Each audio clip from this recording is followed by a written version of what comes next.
നമസ്കാരം. കേരള ന്യൂസിന്റെ പുതിയൊരു അപ്ഡേറ്റിലേക്ക് ഏവർക്കും സ്വാഗതം. കേരളത്തിൽ യു.ഡി.എഫ് സർക്കാർ കൊണ്ടുവന്ന ഏറ്റവും ജനപ്രിയമായ പദ്ധതിയാണ് കെ.എസ്.ആർ.ടി.സി ബസ്സിലെ പ്രിയദർശിനി സൗജന്യ യാത്രാ പദ്ധതി. പദ്ധതി അട്ടിമറിക്കാൻ ചില ശ്രമങ്ങൾ നടക്കുന്നതായാണ് ഇപ്പോൾ പുറത്തു വന്നുകൊണ്ടിരിക്കുന്ന റിപ്പോർട്ടുകൾ. വിവരങ്ങളിലേക്ക് കടക്കും മുൻപ് ചാനൽ ആദ്യമായി കാണുന്നവരാണെങ്കിൽ ചാനൽ സബ്സ്ക്രൈബ് ചെയ്യുക, ലൈക്കും ചെയ്യുക.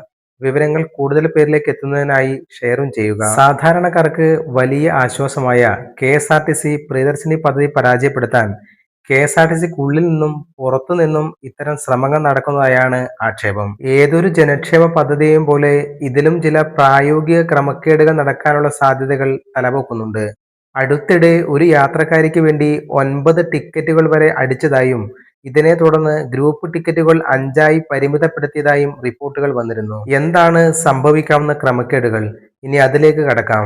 യാത്രക്കാരിൽ നിന്ന് പണം വാങ്ങേണ്ടെങ്കിലും സീറോ വാല്യൂ ടിക്കറ്റുകൾ നൽകേണ്ടതുണ്ട്. ഒരു റൂട്ടിൽ യാത്ര ചെയ്യുന്ന യഥാർത്ഥ യാത്രക്കാരുടെ എണ്ണത്തേക്കാൾ കൂടുതൽ ടിക്കറ്റുകൾ മെഷീനിൽ നിന്ന് പ്രിന്റ് ചെയ്തെടുക്കാൻ കണ്ടക്ടർമാർക്ക് സാധിച്ചേക്കാം. അങ്ങനെ ചിലരെങ്കിലും ചെയ്യുന്നുണ്ടെന്നും ആക്ഷേപമുണ്ട്. ടിക്കറ്റ് നൽകുമ്പോൾ യാത്രക്കാര് ശ്രദ്ധിച്ചില്ലെങ്കിലോ അല്ലെങ്കിൽ ഗ്രൂപ്പ് ടിക്കറ്റിന്റെ മറവിലോ ഇത്തരം വ്യാജ യാത്രക്കാർ സൃഷ്ടിക്കപ്പെടുന്നു. ഇൻസെന്റീവ് വർദ്ധിപ്പിക്കാനോ കളക്ഷൻ ടാർഗറ്റുകൾ കൃത്രിമമായി കാണിക്കാനോ ചില ജീവനക്കാരെങ്കിലും ഈ പഴുത് ഉപയോഗിച്ചാൽ അത് സർക്കാരിനും കെ.എസ്.ആർ.ടി.സിക്കും കോടിക്കണക്കിന് രൂപയുടെ അധിക ബാധ്യത ഉണ്ടാക്കുമെന്ന തരത്തിലേക്ക് കാര്യങ്ങളെത്തും.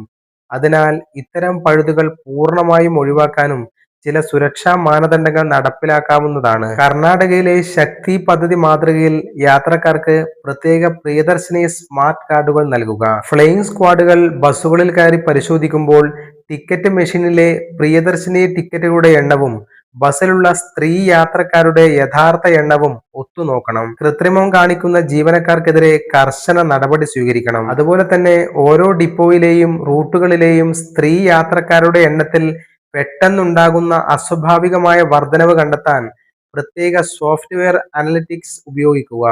ഒരു പ്രത്യേക ബസ്സിലോ റൂട്ടിലോ മാത്രം ടിക്കറ്റുകൾ അമിതമായി കൂടുന്നുണ്ടെങ്കിൽ അവിടെ കൃത്യമായ അന്വേഷണം നടത്തണം. ഒരു കാര്യം സർക്കാർ ഓർമ്മിക്കുക, ജനങ്ങളുടെ നികുതി പണം കൃത്യമായി വിനിയോഗിക്കപ്പെടുന്നുണ്ട് എന്ന് ഉറപ്പാക്കേണ്ടത് സർക്കാരിന്റെ കടമയാണ്.